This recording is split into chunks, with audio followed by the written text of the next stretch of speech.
Bueno, entonces ahora vamos a seguir con esta segunda parte que va a ser sobre asesoramiento genético oncológico o AGO, como le decimos habitualmente.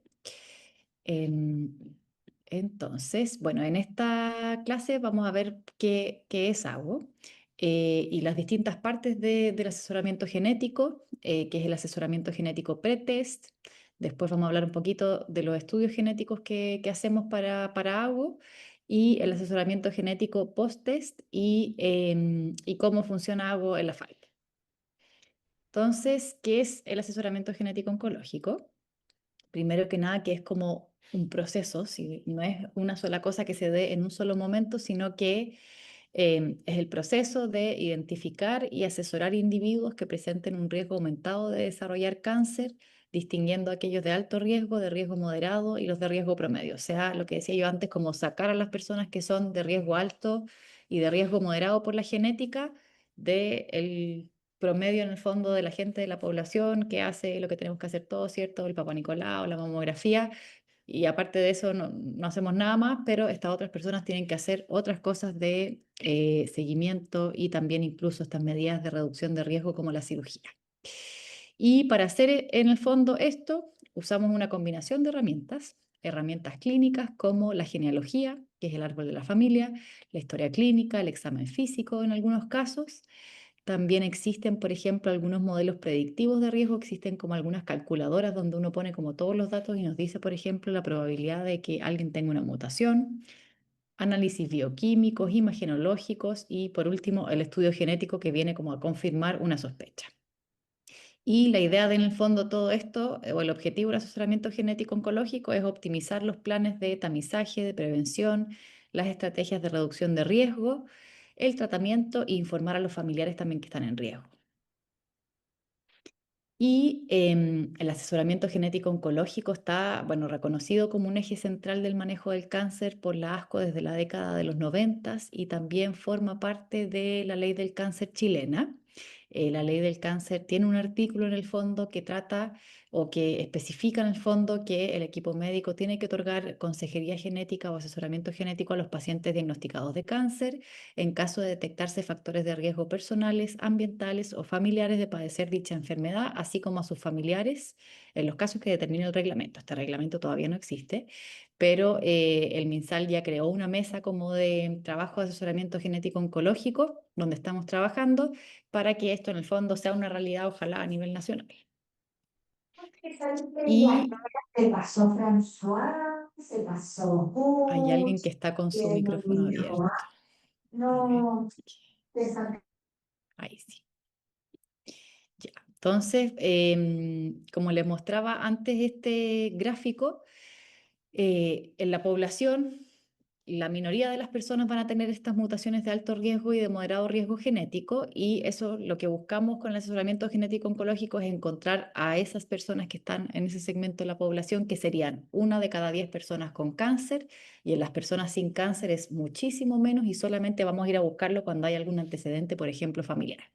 Y aquí está este bonito en el fondo, que es un poco sacar de la bolsa de gatos que tenemos hoy en día, que decimos, ya, hagámosle mamografía a todas sobre los 40, pero la verdad es que usando solamente ese criterio de la edad y el género, finalmente hay gente que tiene riesgos muy distintos a la misma edad, y hoy en día las estamos tratando o tratándolos a todos por igual, y la idea es que no fuera así. Y, y la medicina de precisión en cáncer lo que busca un poco es que eso sea una realidad. Estos grafiquitos son de Inglaterra, de un biobanco que se llama el UK Biobank, que es en el fondo un banco de datos que tienen allá en Inglaterra, donde tienen como la secuencia genética de todas esas personas, además de los datos de su historia clínica. Y lo que hicieron fue como dividir a la gente en estratos de riesgo genético para cáncer, juntando los antecedentes clínicos, los antecedentes familiares, pero además la genética. Y lo que vieron fue que a las mismas edades, por ejemplo, a los 40, a los 50 o a los 60 años, em, el riesgo cambia mucho dependiendo de si es que la persona tiene o no alguna de estas mutaciones en estos genes que son de alto y moderado riesgo. Entonces, como que esta es como la idea en el futuro, que en el fondo las personas las pudiéramos tener como separadas de esta manera y de acuerdo a eso hacer las estrategias de prevención y no hoy en día que le estamos diciendo a todas las personas a la misma edad que hagan lo mismo porque ese es el único criterio que tenemos para separarlas. Y este grafiquito de acá ejemplifica eso en el cáncer de mama y este de acá en el cáncer de próstata. Y esto que parece como tan una utopía del futuro, que sería cierto que la población no la estratificáramos solamente por el género y la edad, sería que todas las personas pudiéramos como saber realmente cuál es su riesgo de cáncer desde un inicio.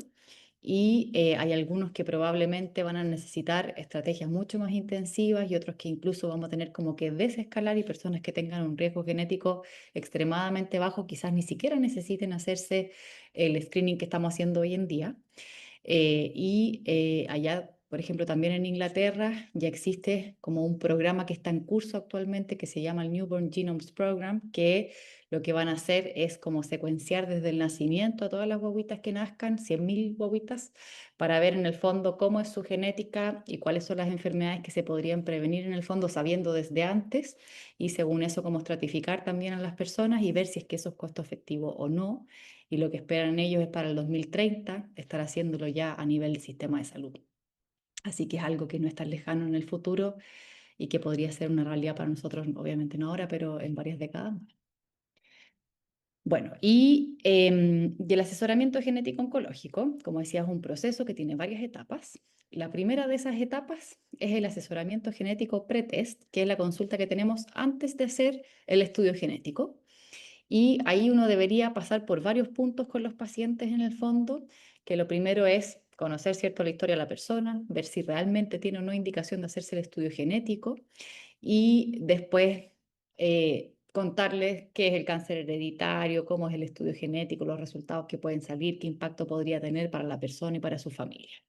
Entonces ahí con el paciente hay que discutir el concepto del riesgo hereditario de cáncer, hacer y revisar el árbol genealógico, que aquí esto les voy a mostrar un poquito más. Esto significa como recopilar harta información y es un trabajo que no se demora bastante. Hacer un árbol genealógico toma por lo menos una hora y también requiere que la persona en el fondo haya hecho también una pequeña encuesta en la familia para que no haya tanto sesgo de memoria.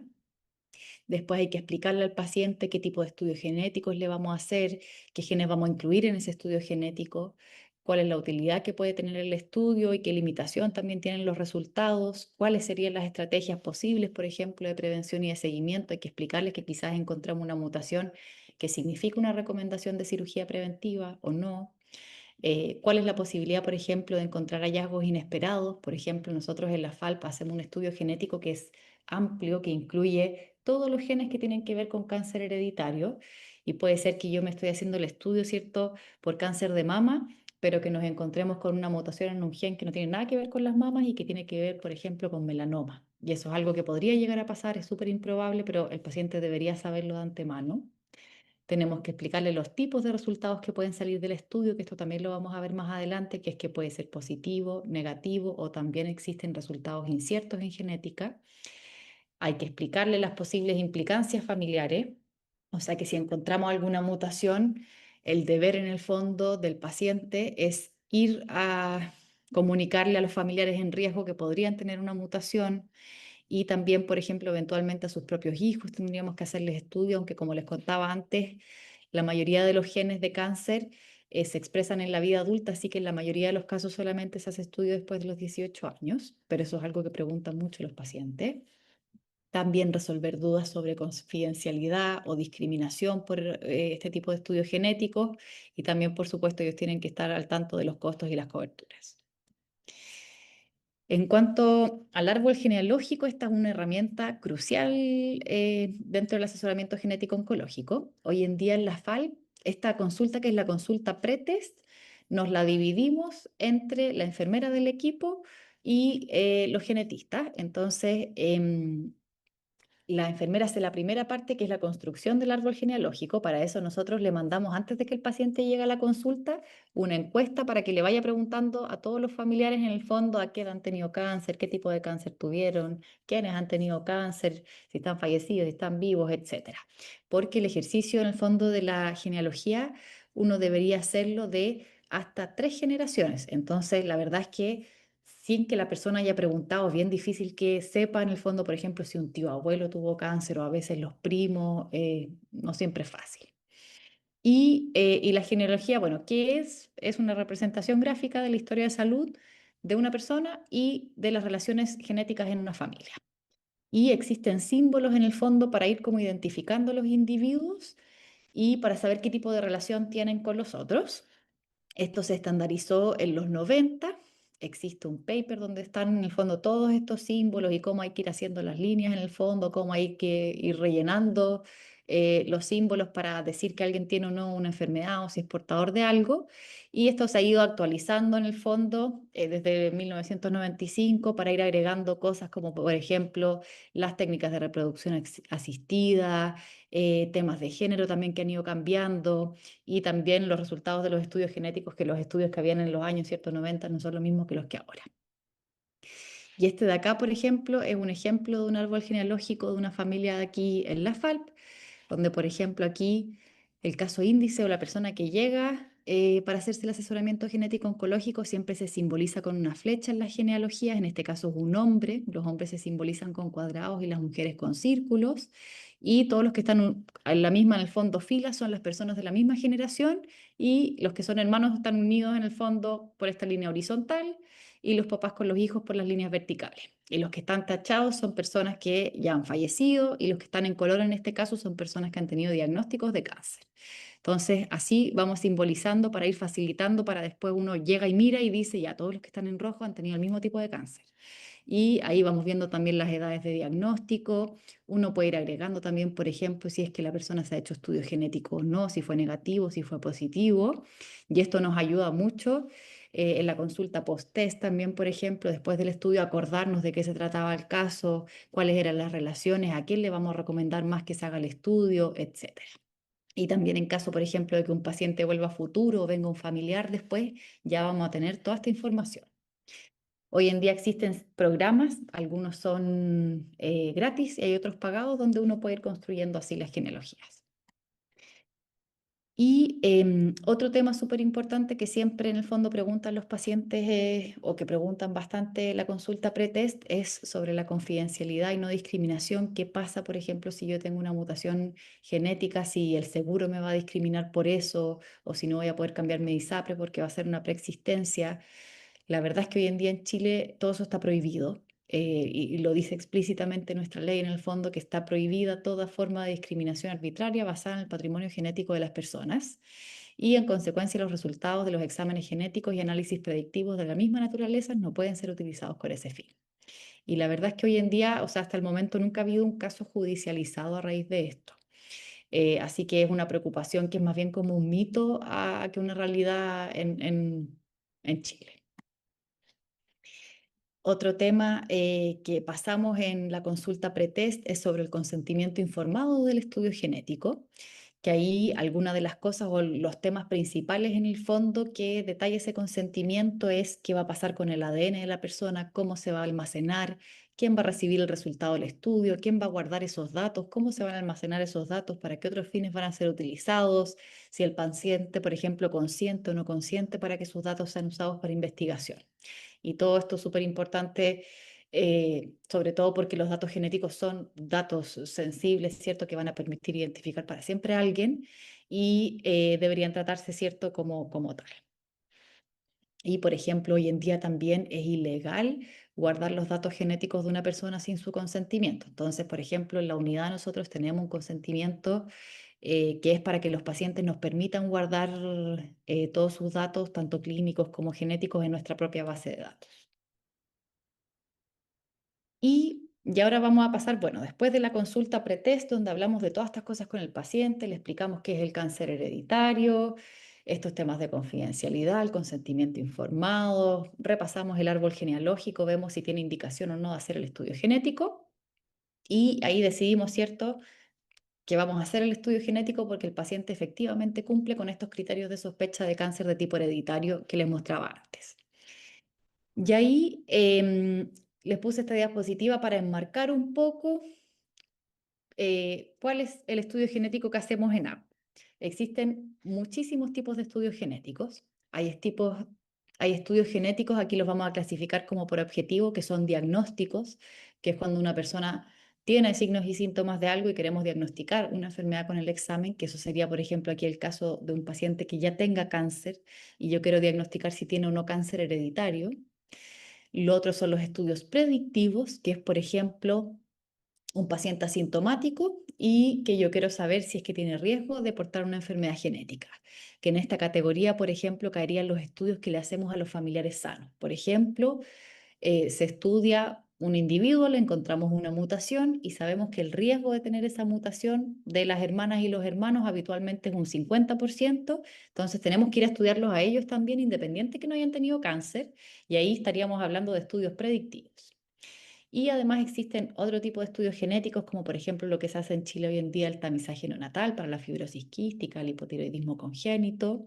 Y también existen estudios de portadores para estas enfermedades que yo les mencionaba antes, que se llaman enfermedades recesivas, que uno puede tener una mutación en una de las copias del gen y eso no le afecta nada en nada a uno, pero sí, por ejemplo, si yo me caso o tengo hijos en realidad con otro portador, puede ser que ahí sí se junten dos mutaciones y nazca una persona que tenga una condición. Y en algunos casos en cáncer hereditario a veces también es necesario hacer estudio de portadores. Y esta otra diapositiva es para mostrarles cómo podemos mirar los estudios genéticos de las distintas metodologías que hay, que aquí esto es bien enredado, pero me imagino, habrán escuchado, o sea, el laboratorio de biología molecular es un montón de exámenes que son cosas distintas y todas finalmente miran el ADN. Lo que pasa es que miran el ADN de distintas formas. El ADN dentro de nuestras células está ultra compactado y forma unas estructuras que son los cromosomas. Entonces, por ejemplo, existen estudios genéticos que son para ver los cromosomas o pedazos de los cromosomas, que ahí lo principal, por ejemplo, es el cariograma y el FISH, que nos permiten hacer diagnósticos, por ejemplo, el síndrome de Down, o el FISH se usa mucho en oncología para buscar mutaciones que son que falte un pedazo entero, un cromosoma, por ejemplo, en los tumores. Después tenemos otros estudios genéticos que sirven para buscar lo que se llama variantes de número de copias, que es que cuando falta un pedazo grande del ADN, pero que no es suficiente para que se pueda ver al microscopio, por ejemplo, en un cariograma. Y eso se puede ver con otro tipo de técnicas que se llama, por ejemplo, el array o el MLPA. Y después existen las variantes de nucleótido único, que estas son las mutaciones más típicas, que es cuando una letrita del código genético en el fondo se cambia, una letrita o un par de letritas. Y para ver este tipo de mutaciones habitualmente se usan los estudios de secuenciación, que aquí hoy en día la tecnología que más se usa es una secuenciación que se llama de nueva generación o NGS, el nombre con que la van a escuchar más. Y además existen otro tipo de estudios genéticos que son para ver otras cosas que le pasan al ADN, como alteraciones de la metilación, que esto tiene que ver con la epigenética, u otras enfermedades que tienen otros mecanismos moleculares. Pero hay que quedarse con que en el fondo hoy en día principalmente lo que vemos son estas variantes de cuando falta una letrita del ADN o cuando faltan pedacitos del ADN, que son las CNVs que se ven, que se pueden ver con la NGS o con la secuenciación. Y uno con la secuenciación puede ver todo lo que quiera, pero uno tiene que escoger. Puede ser, por ejemplo, que yo en una familia me llega alguien con un examen que yo ya sé que esa familia tiene una mutación en X gen. Y yo puedo ir a estudiar solamente esa mutación y a buscar solamente eso. Y eso se llama, por ejemplo, estudio de variante familiar conocida. Después existen los estudios de paneles, que esto es lo que hacemos habitualmente hoy en día en AGO, que un panel significa que se estudia un conjunto de genes. Y uno puede hacer paneles de lo que quiera. Hay paneles de cáncer, hay paneles de cardiopatías, hay paneles de hipoacusia, hay paneles de talla baja, hay paneles de talla alta, hay paneles de lo que uno quiera. Y en los paneles de cáncer también existen distintos paneles de cáncer. Hay, por ejemplo, paneles solamente de cáncer de mama, panel solamente de cáncer de colon, o hay paneles que se llaman multicáncer, que son paneles que incluyen todos los genes que tienen que ver con todos los tipos de cáncer hereditario, que eso es lo que hacemos hoy en día en la FARP. Y después existen otros estudios incluso más grandes donde existe el exoma y el genoma, que estos ya logran ver todos los genes de nuestro ADN, pero que no se usan tanto en oncología, sino que se usan más en las enfermedades raras.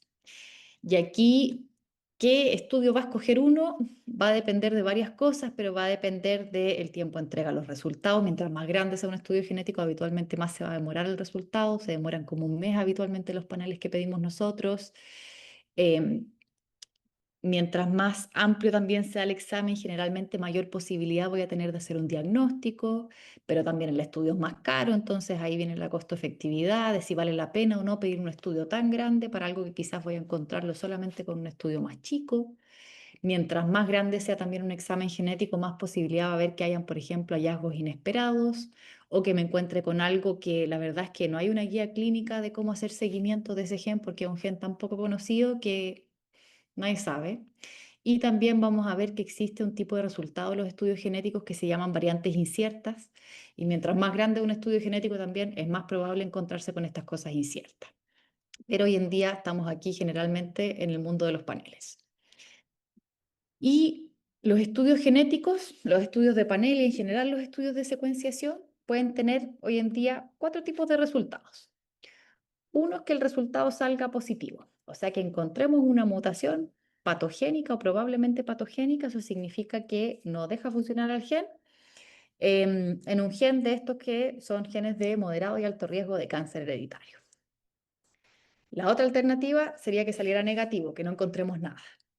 Y ahí hay como dos escenarios distintos. Uno puede ser que yo, por ejemplo, en una familia ya sepa que existe una mutación y le hago el estudio a la persona y no la tiene. Esa persona, hoy en día decimos que es verdadero negativo, porque en el fondo en esa familia ya sabemos la causa del cáncer y la persona no la tiene. Entonces esa persona es una persona que tiene el riesgo de la población de tener cáncer. En cambio, por ejemplo, en las familias donde no sabemos si hay o no una causa genética y le hacemos el estudio a la persona y le sale negativo, ahí uno igual todavía tiene que hacerse varias preguntas. Tiene que decir, ¿habrá sido el estudio genético correcto? ¿Habrá una causa genética que no la ha encontrado todavía? O, por ejemplo, si no hay una causa genética y ya estamos satisfechos con el panel que hicimos, ¿será que aquí en esta familia hay igual un riesgo familiar por factores, por ejemplo, ambientales compartidos? Entonces, igual ahí el asesoramiento es un poquito distinto. Y no podemos asumir que esa persona no tiene como ningún riesgo relacionado a su historia familiar. Y por último, entre medio hay un área gris, que es que hoy en día existe lo que se llaman las variantes de significado incierto. Y esto se los voy a explicar un poquito más porque es importante porque esto le sale a hartas personas y genera bastante angustia. Entonces, hoy en día, todos los estudios de genética se hacen comparando la genética de uno con la genética del resto. Y existen unas bases de datos enormes que son de población sana, que están construidas principalmente con personas de Estados Unidos o de Europa, que son personas sanas a las que se les hizo en el fondo la secuenciación de todo el ADN. Y todo lo que se encuentra en el ADN de uno, que no es igual a lo que está en el ADN como de referencia, se dice que es una variante. Y esas variantes pueden ser benignas, inciertas, probablemente patogénicas o patogénicas. Las benignas y las probablemente benignas son en el fondo las cosas que son parte de la diversidad humana normal y que es lo que hace que no seamos clones. Y las cosas patogénicas y probablemente patogénicas son las cosas que alteran el funcionamiento en el fondo del gen y que se relacionan con riesgos de enfermedad. Y las inciertas son las que no se saben. Y existen hoy en día como reglas para poder saber en qué categoría ponemos en el fondo cada variante. Entonces, como mencionaba en la primera presentación, cuando uno encuentra una mutación y se sabe que esa mutación la tiene medio mundo, la tiene la mitad de Chile, sabemos que eso es algo benigno de los chilenos. Y automáticamente eso cae en la categoría de benigno. Entonces, por eso son tan importantes estas como bases de datos de la población sana. Y también existen, por ejemplo, evidencias que tienen que ver con experimentos de laboratorio, con reportes de casos, si es que es una variante nueva o si es que se heredó de los padres, etcétera. Existen distintos tipos de evidencia y eso nos permite darle como puntajes a las variantes y clasificarlas. Y a las que no les alcanza el puntaje ni para ser benignas ni para ser patogénicas, quedan en esta categoría de incierto que no sabemos. Entonces, eso significa una variante incierta. Para poder saber a futuro en el fondo si es que es benigna o es patogénica, se requiere más información. Y habitualmente esa información tiene que ver con que hayan datos poblacionales más extensos. Por ejemplo, muchas cosas inciertas del ADN de los chilenos son inciertas porque no tenemos mucha información sobre el ADN de los chilenos, pero quizás son súper comunes acá. Entonces, en la medida que crezcan las bases de datos de acá, se van a ir resolviendo hartas de esas cosas. También, por ejemplo, se puede requerir algún estudio funcional, o sea, una mutación que no se sabe si es que echa a perder o no echa a perder un gen. Alguien tiene que meter esa mutación en un laboratorio dentro de una célula y ver qué pasa. O también, por ejemplo, a veces nos sirve lo que se llaman los estudios de segregación, que es que empecemos a estudiar familias grandes donde podamos hacer como un estudio así como de casos y controles dentro de la misma familia, que nos permita decir si es que es la causa o no es la causa de algún tipo de fenotipo o de enfermedad. Súper importante que, bueno, las variantes inciertas son súper comunes, salen como en un tercio de los estudios genéticos, así que eso también es algo que uno tiene que explicarle a los pacientes en el asesoramiento genético pretest. Casi todas con el tiempo los genes de cáncer terminan siendo cosas benignas. Entonces, por ese motivo, cuando salen las variantes inciertas, en la práctica no se toman en cuenta. Por consenso en el mundo, una variante incierta no debería generar un cambio en la conducta clínica. Y que aquí a veces, por ejemplo, cuando hay un paciente, una paciente que tiene cáncer de mama a una edad joven y sale justo una variante en un gen PRCA, uno se siente tentado a decir, ah, esta es la causa, pero la verdad es que perfectamente esa variante podría ser algo benigno y no lo sabemos y le estamos echando la culpa y esa no es la causa y no le vamos a mandar, por ejemplo, a esa paciente a operarse y sacarse la otra mama por algo que es incierto. Y lo que uno debería hacer con estas cosas inciertas es controlarlas en el tiempo. Y en el asesoramiento genético post-test, que es la última etapa, ahí tenemos que ver el resultado del estudio y ver cuál es su interpretación, estos cuatro tipos de resultados que yo les decía. Si se encontró una variante patogénica, entonces hay que definir el diagnóstico. Por ejemplo, ya, si tiene una variante en alguno de los genes de síndrome de Lynch, el diagnóstico del paciente va a ser síndrome de Lynch. ¿Y cuál es la implicancia de eso? ¿Cómo se manifiesta? ¿Cuáles son los riesgos? ¿En qué órganos? ¿Y cuáles son las recomendaciones de tratamiento, de seguimiento y de prevención? ¿Cómo se hereda? Y también si tiene como alguna implicancia reproductiva. Esto que yo decía, por ejemplo, que a veces una persona puede ser portadora de algo y a esa persona hay que recomendarle que no tenga hijos con otro portador. Y si no se encontró una variante patogénica, o sea, si salió negativo, tenemos que ver si estamos satisfechos con el estudio que hicimos o si sería necesario, por ejemplo, hacer otro tipo de estudio porque sospechamos que hay algo que no encontramos con el estudio que hicimos o discutir si es que esa persona tiene algún tipo de riesgo, por ejemplo, familiar multifactorial, o sea, una familia donde no encontré ninguna mutación, pero hay un montón de mujeres, por ejemplo, de personas con cáncer de colon o de mama a edades jóvenes, igual a los familiares les vamos a decir que se hagan mamografías 10 años antes o la colonoscopia, por ejemplo. Y también hay que evaluar si es que hay que hacer seguimiento por nuestra parte, por ejemplo, de estas cosas inciertas, o a veces hay que hacer como test que confirmen lo que se encontró en el estudio de secuenciación. Y esto es para mostrarle un poquito en el fondo cómo se ven los informes que entregamos nosotros hoy en día. Entregamos dos tipos de informes. Uno es el del laboratorio, donde en el fondo el laboratorio es el que nos dice el tipo de resultado, si hay una mutación o no hay una mutación. Hoy en día nosotros no hacemos el estudio genético en FALP, sino que lo derivamos al extranjero, un laboratorio que se llama Mendelix, que está en Brasil. Y ellos en el fondo aquí, por ejemplo, nos dicen, ya se encontró esta mutación, este fue el panel y todas las especificaciones. Las acreditaciones del laboratorio, etcétera. Y nosotros, complementario a eso, le entregamos al paciente un informe de asesoramiento genético donde se explica en el fondo en un lenguaje más comprensible para la persona qué significa tener una mutación, cuáles son los riesgos relacionados con la mutación, cómo se hereda la mutación y cuáles son las recomendaciones de seguimiento y de cirugía preventiva, si es que hay o no, etcétera. Y estos informes los hemos ido creando para cada gen, basado en las guías de la NCCN, de la ESMO y otras guías que existen de estas pautas como para las personas con mutaciones. Y también con la ayuda del equipo de comunicaciones, ¿cierto? Fuimos ahí como embelleciendo todo el informe. Y en el testeo también post-test, aparte de entregarle en el fondo el informe al paciente, tenemos que definir si vamos a hacer lo que se llama testeo en cascada, que es ir a estudiar a los familiares en riesgo. Entonces, como decía antes, generalmente las mutaciones de los genes de cáncer hereditario se heredan de forma autosómica dominante, que eso significa que si una persona tiene la mutación, la puede heredar al 50% en el fondo de su descendencia de manera independiente para cada persona. O sea, cada hijo va a tener riesgo de 50%. Y como casi todas las mutaciones son heredadas de generaciones anteriores, si por ejemplo, vamos a poner, la persona la tiene, lo más probable es que alguno de sus papás la haya tenido, entonces el riesgo de sus hermanos también va a ser 50%. Y ahí lo que indicamos con la genealogía en mano, le decimos, ya, usted tiene la mutación, entonces su hermana, su hermano deberían estudiarse. Su mamá también, por ejemplo, si está viva, que es la más sospechosa. Si su mamá tiene la mutación, entonces vamos a ir a estudiar a los tíos, a las tías. Si los tíos la tienen, quizás a los primos y así. Y, y la idea de esto es poder ir identificando a los otros que también sean portadores de este riesgo para que puedan hacer este, en el fondo, programa de prevención especial. Y a los que no sean portadores también es súper bueno que lo sepan, porque como habitualmente están en una familia donde hay muchos diagnósticos de cáncer, la idea es que tampoco estén haciendo cosas de más que no deberían hacer.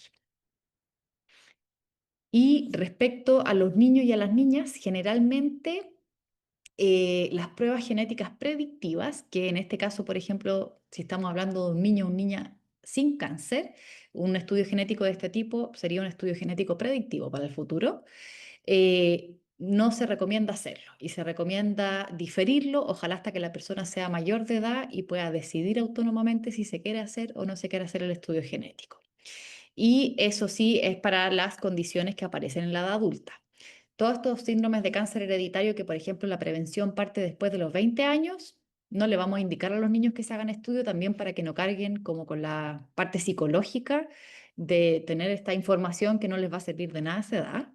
Pero sí hay algunos genes, por ejemplo, que a veces hay prevención que se hace desde los 7 años o desde los 10 años y ahí sí se recomienda el estudio en los menores, porque ahí, cierto, hay una medida preventiva efectiva a esa edad. Y lo otro también que existe hoy en día, que lo discutimos con algunas pacientes en edad reproductiva, es que hoy en día uno puede hacer lo que se llama diagnóstico preimplantacional, cuando las personas están haciendo terapias de fertilización asistida, por ejemplo, si una persona congeló óvulos, un hombre espermatozoides, y le encontramos una mutación, después cuando se va a hacer la fertilización in vitro, se puede buscar esa mutación y se puede evitar que se siga heredando. Así que esto también es algo que tenemos que comunicar. Y eso, ahí en el fondo con eso termino como de qué trata las etapas del asesoramiento genético. Y quienes pueden hacer asesoramiento genético, hoy en día, bueno, los genetistas clínicos, los asesores genéticos y otros profesionales de la salud que tengan adecuado entrenamiento. Hoy en día, bueno, existe una profesión que se llama asesoría genética, pero que no existe en Chile, esta es como una profesión de Estados Unidos, y en general en Latinoamérica no existe. Hay algunas personas que trabajan acá en Chile que se entrenaron allá en Estados Unidos, pero habitualmente las personas que trabajan como asesores genéticos son personas del área de la salud, por ejemplo, de enfermería, y que hacen un curso especial o un posgrado, por ejemplo, de asesoramiento genético. Acá en Chile todavía no tenemos un programa de formación de posgrado como un magíster, por ejemplo, pero existen diplomados o también la posibilidad de hacerlo en otra parte, un programa más formal como un magíster. Y eso, y hoy en día existe, bueno, mucha como falta de asesores genéticos, que es una de las barreras que tenemos como para poder como expandir todas las personas que necesitamos hacerles estudios genéticos en cáncer.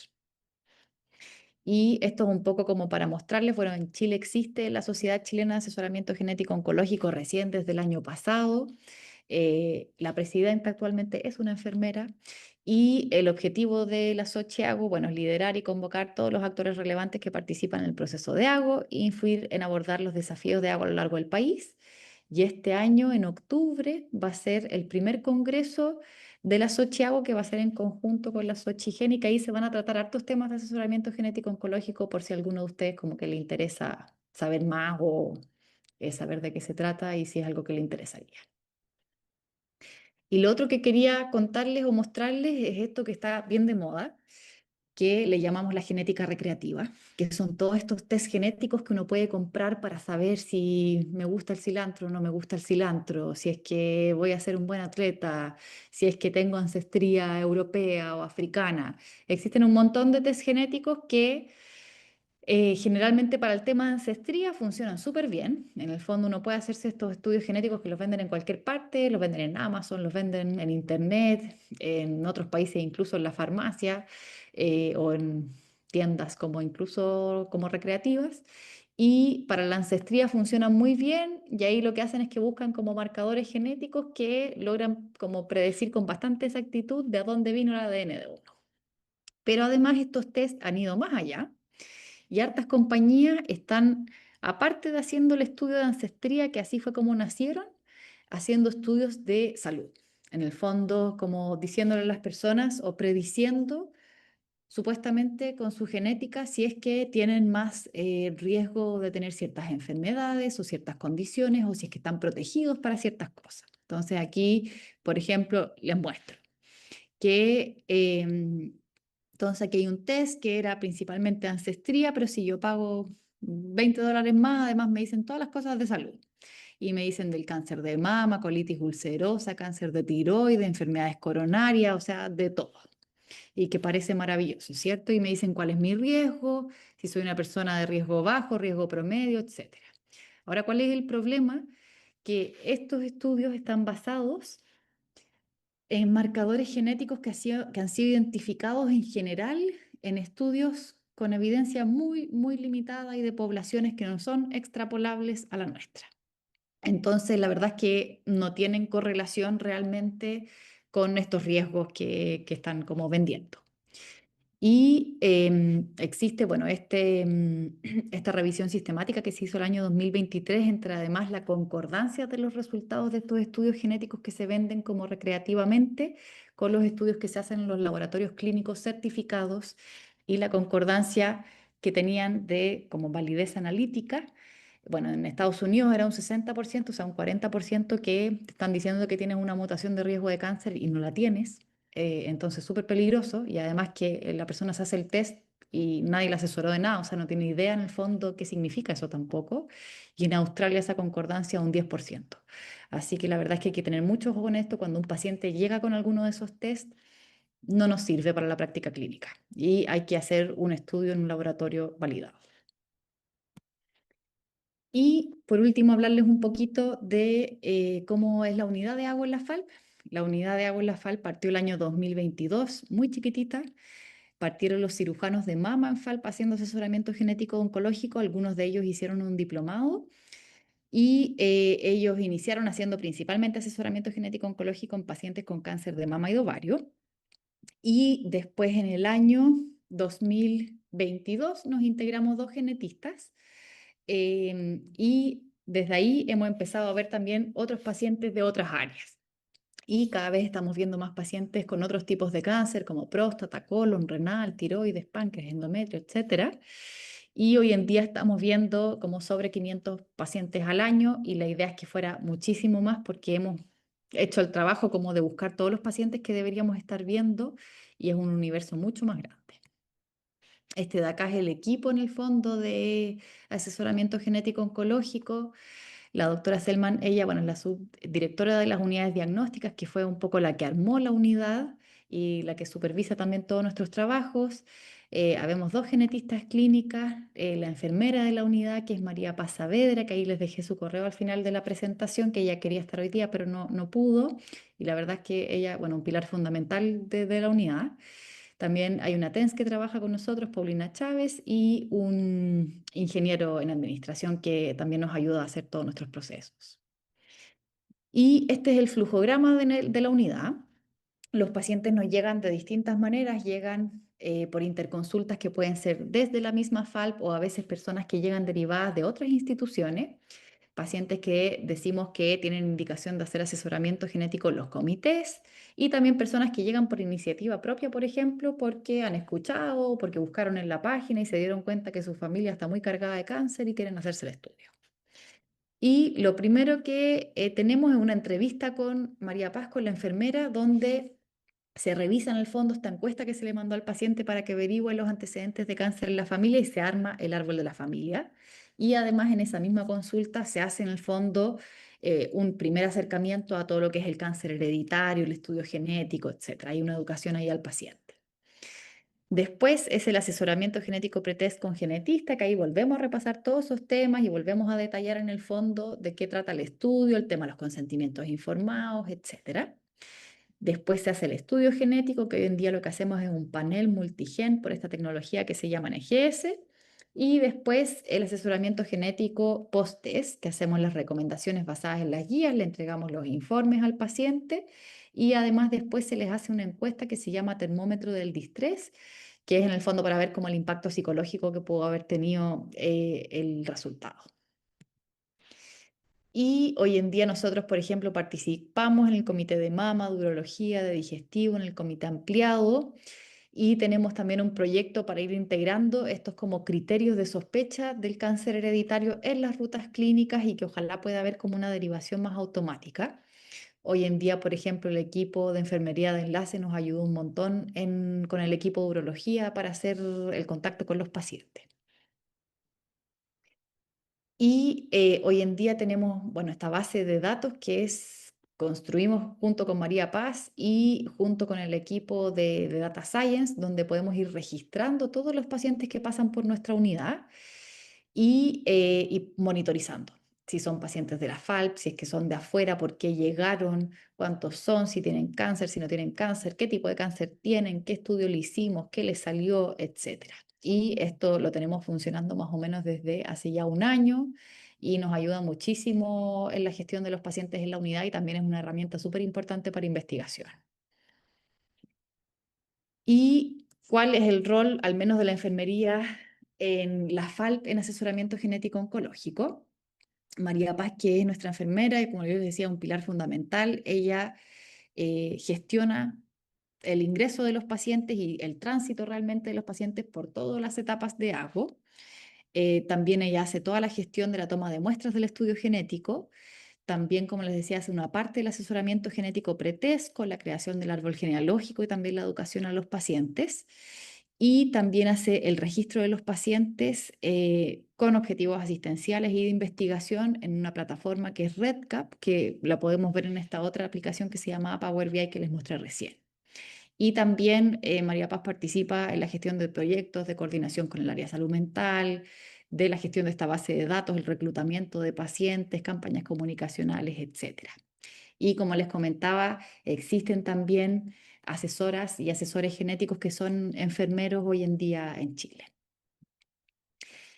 Y hoy en día, bueno, lo que les decía antes es que tenemos todavía poco alcance dentro de todo a todos los pacientes que deberíamos hacerles asesoramiento genético en FALP. Estamos haciendo un estudio en el fondo donde con criterios como automáticos en la ficha clínica estamos identificando a todas las personas que deberíamos ver y estamos viendo solamente entre un 10 a un 20% de los pacientes que tienen indicación de estudio. O sea que el universo que existe de pacientes son cientos a miles. Y la verdad es que, claro, no hay todavía como no damos abasto, por así decirlo, para verlos a todos. Y por eso en el fondo es importante que ojalá más gente se vaya interesando en el asesoramiento genético. Y esto es una realidad que no solamente de nosotros, sino que también es una realidad a nivel nacional y también en otros países. ¿Y por qué pasa en el fondo? Bueno, es un problema multifactorial. Hay hartas cosas que es que en el fondo, dentro de todas las cosas, cierto que tiene que ser el paciente oncológico, el asesoramiento genético oncológico pasa a ser como la prioridad número 15, pero la idea es que no se olvide porque podría ser crucial para prevenir nuevos cánceres en esa misma persona o en los familiares. A veces hay falta de tiempo en la consulta, ¿cierto? Falta o desconocimiento tanto del personal de salud como del paciente que no tiene idea de qué se trata esto. También hay muchos pacientes que tienen miedo de hacerse el examen porque piensan que es como una especie de condena para tener cáncer, cuando en realidad es una herramienta para hacer prevención. Luego el acceso a los asesores genéticos, que en el país y en general somos muy poquitos todavía. En Chile hay alrededor de 40 genetistas clínicos y como les decía, solo en la FALP hay cientos a miles de pacientes. Entonces tiene que formarse mucha más gente en el fondo para poder hacer esto. Luego es que el estudio genético todavía no lo cubren las aseguradoras, todavía la secuenciación de nueva generación no tiene código FONASA. Aquí analogamos otro código de biología molecular y eso permite, por ejemplo, para los pacientes FONASA que les cueste como 200 aproximadamente como 280.000 el examen. Y después que, es cierto, se puedan aplicar las medidas de prevención, que ahí también, por ejemplo, hoy en día con la FALP estamos trabajando con el convenio para que convenio pague, por ejemplo, estas cirugías preventivas. Eso, así que eso les quería contar. Aquí les dejo los correos nuestros por si alguien tiene alguna duda o quiere preguntar cualquier cosa o si quieren mandarnos un paciente, lo que sea.